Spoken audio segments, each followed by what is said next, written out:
ಪಶ್ಚಿಮ ಏಷ್ಯಾದಲ್ಲಿ ನಡೆಯುತ್ತಿರುವ ಇರಾನ್ ಇಸ್ರೇಲ್ ಅಮೆರಿಕ ಸಂಘರ್ಷದ ನಡುವೆ ಅಮೆರಿಕ ವಿದೇಶಾಂಗ ಇಲಾಖೆ ದೊಡ್ಡ ಘೋಷಣೆ ಮಾಡಿದೆ.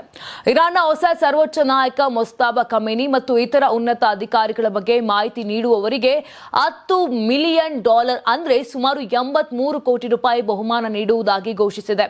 ಇರಾನ್ ನಾಯಕರು ಭೂಗತಕ್ಕೆ ಹೋಗಿ ಅಡಗಿಕೊಂಡಿದ್ದಾರೆ ಎಂದು ಅಮೆರಿಕ ಹೇಳುತ್ತಿರುವುದಕ್ಕೆ ಇದು ಸಾಕ್ಷಿಯಾಗಿದೆ ಅಂತ ವಿಶ್ಲೇಷಕರು ಹೇಳುತ್ತಿದ್ದಾರೆ.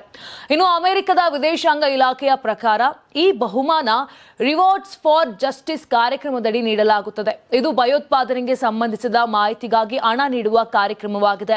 ಹೊಸ ಸರ್ವೋಚ್ಚ ನಾಯಕ ಮೊಜ್ತಬಾ ಖಮೇನಿ, ಆಂತರಿಕ ಸಚಿವ ಎಸ್ಕಂದರ್ ಮೊಮೇನಿ, ಗುಪ್ತಚರ ಮತ್ತು ಭದ್ರತಾ ಸಚಿವ ಇಸ್ಮಾಯಿಲ್ ಖತೀಬ್, ಸುಪ್ರೀಂ ರಾಷ್ಟ್ರೀಯ ಭದ್ರತಾ ಮಂಡಳಿಯ ಮುಖ್ಯಸ್ಥ ಅಲಿ ಲಾರಿಜಾನಿ, ಸುಪ್ರೀಂ ನಾಯಕನ ಸಲಹೆಗಾರ ಮತ್ತು ಐಆರ್ಜಿಸಿ ಕಮಾಂಡರ್ ಸೇರಿದಂತೆ ಒಟ್ಟು 10 ಮಂದಿಗಾಗಿ ಅಮೆರಿಕ ಹುಡುಕಾಡುತ್ತಿದೆ. ಇವರೆಲ್ಲ ಇರಾನ್ನ ಇಸ್ಲಾಮಿಕ್ ರೆವಲ್ಯೂಷನರಿ ಗಾರ್ಡ್ ಕಾರ್ಪ್ಸ್ನ ವಿವಿಧ ಭಾಗಗಳನ್ನು ನಿಯಂತ್ರಿಸುತ್ತಾರೆ. ಐಆರ್ಜಿಸಿ ಪ್ರಪಂಚದಾದ್ಯಂತ ಭಯೋತ್ಪಾದನೆಯನ್ನು ಯೋಜಿಸುತ್ತದೆ, ಸಂಘಟಿಸುತ್ತದೆ ಮತ್ತು ಕಾರ್ಯಗತಗೊಳಿಸುತ್ತದೆ ಅಂತ ಅಮೆರಿಕ ವಿದೇಶಾಂಗ ಇಲಾಖೆ ಹೇಳಿದೆ. ಇನ್ನು ವಿದೇಶಾಂಗ ಇಲಾಖೆಗೆ ಮಾಹಿತಿ ನೀಡುವವರನ್ನು ಟಾರ್ ಅಥವಾ ಸಿಗ್ನಲ್ ಆಪ್ ಮೂಲಕ ಸಂಪರ್ಕಿಸುವಂತೆ ಕೇಳಿದೆ.